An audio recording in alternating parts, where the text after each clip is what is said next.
Hey guys, it's Kim. So you have your meal plan finally and your recipe manual, your prep tips for week 1, which are just some ideas of ways to prep and be prepared for the upcoming day's meal, and then your full recipe manual and grocery shopping list.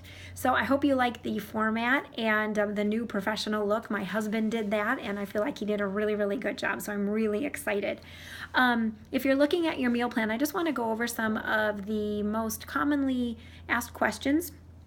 First things first is the morning mojo. That's every morning, and that is set to energize and kind of get your metabolism going. That's the very first thing you do. Then if you're going to drink coffee, then you have your coffee. One thing I get with the morning mojo, which the recipe for that is in your manual, is does it always have to be warm water? And if you forget, it's fine if it's cold water. Warm water just gets into your system quicker. That's why they ask for warm water, but it's not the end of the world. Coffee, keep it to 1 black cup of coffee a day. I guess you could add a little bit of coconut creamer, which is a non-dairy creamer, but stay away from any, even stevia, any artificial sugars, okay? I really, really want to challenge you to do that. Another great thing would be to take your coffee and just do green tea, if you could do that or are willing to try.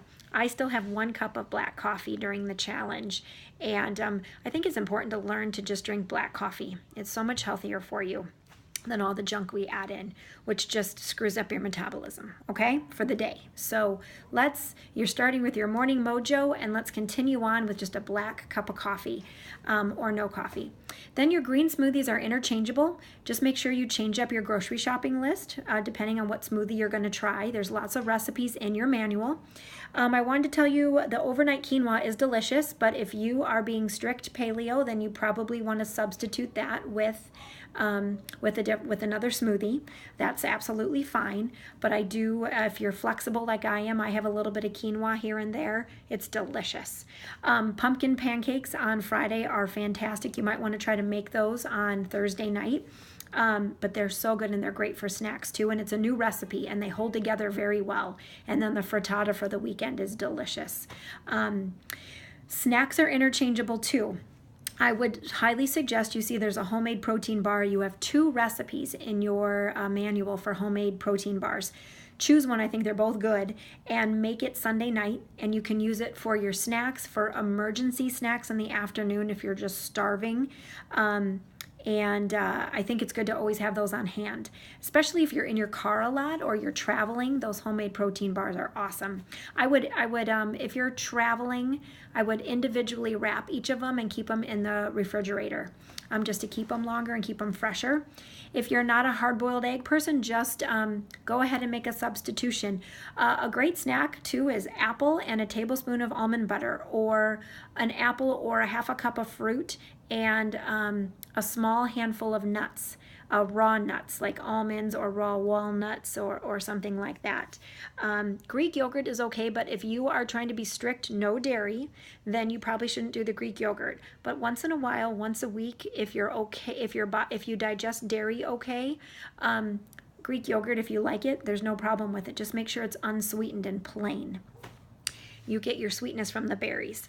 And trail mix, that's another, you could make that for the entire week, but man, it's good. So really watch your portion sizes on the trail mix.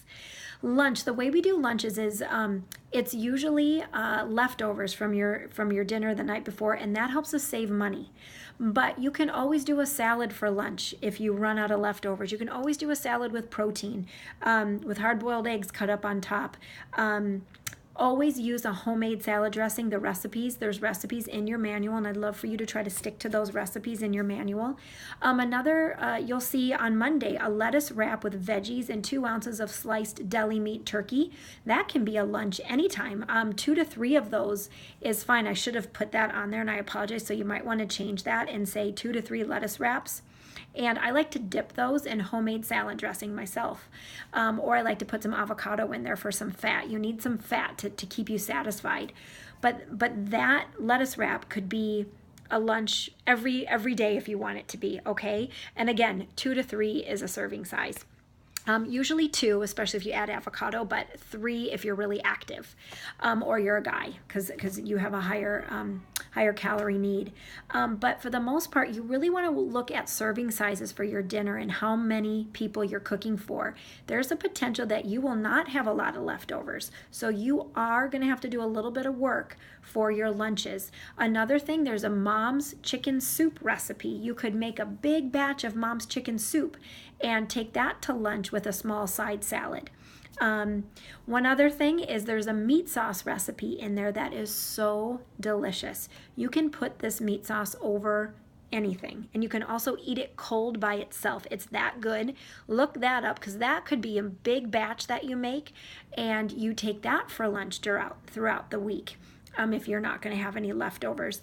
One other suggestion would be to make a whole bunch of taco meat, either turkey or grass-fed ground beef, and then take that to work with a lettuce wrap.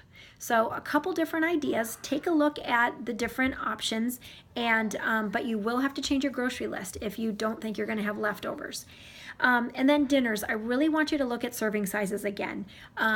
Some say 1 to 2, some say 3 to 4, 4 to 6. Some of them are really great for saving for leftovers, for making a whole bunch that you can even freeze for later.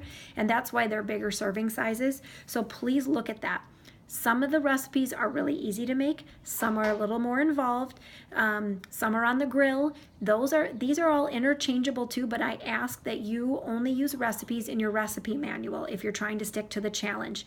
So let's say you do not like salmon. You could substitute for Monday night. You could substitute any fish you want, or you could look through the recipe manual and come up with a different recipe that sounds good, but you're going to have to change your grocery list. Your grocery list is very strict to what is on week 1 on your piece of paper, so you may have to do some homework there if you decide to make some changes. The last thing I want to talk about is, Thursday night kitchen sink salad.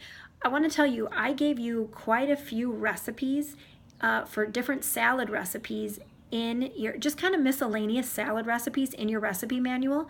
You might want to look at that, and if a kitchen sink salad, which is really just salad greens, protein, and your homemade salad dressing, if that just sounds kind of boring to you, look at some of those salads, and you might want to try some. They're fantastic. And again, you will have to adjust your grocery list. And then the cheat meal. I always put it on there. It's going to be on Saturday night for every week. I'm going to leave it up to you if you do a cheat meal. Some people learn very quick that it's misery because they overdo it, and then after eating really good all week, and then they realize that, oh, I'm never going to do that again. And we kind of learn through doing things the wrong way, right?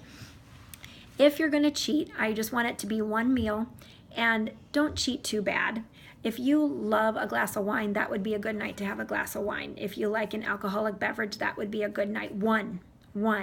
And then in terms of food, if you want to order whatever you want, fine, but look at portions. I mean, really pay attention to portions. Don't go crazy. You will pay the price. You really will. Sunday will not be a great day. That being said, if you're going out on Friday night, you could switch your cheat meal day and just change it up. That's fine too. Those are some quick tips. It was still a longer video than I wanted it to be. I'm sure there'll be some other questions coming up, but I hope that got you started. And you will be hearing from me. Please read your emails. Read your success manual. It has a lot of ideas for you in there. The last 2 pages of your success manual are substitutions. So definitely take a look at those. And until next time, dig deep. You can do this. If you are starving, just always have a healthy emergency snack with you. That is one of my biggest tips, is to always have something extra for the afternoon with you. If you have any questions, never hesitate to contact me, to email me, kmaxfit@gmail.com. Please keep in touch, and until the next video, take care. Good luck.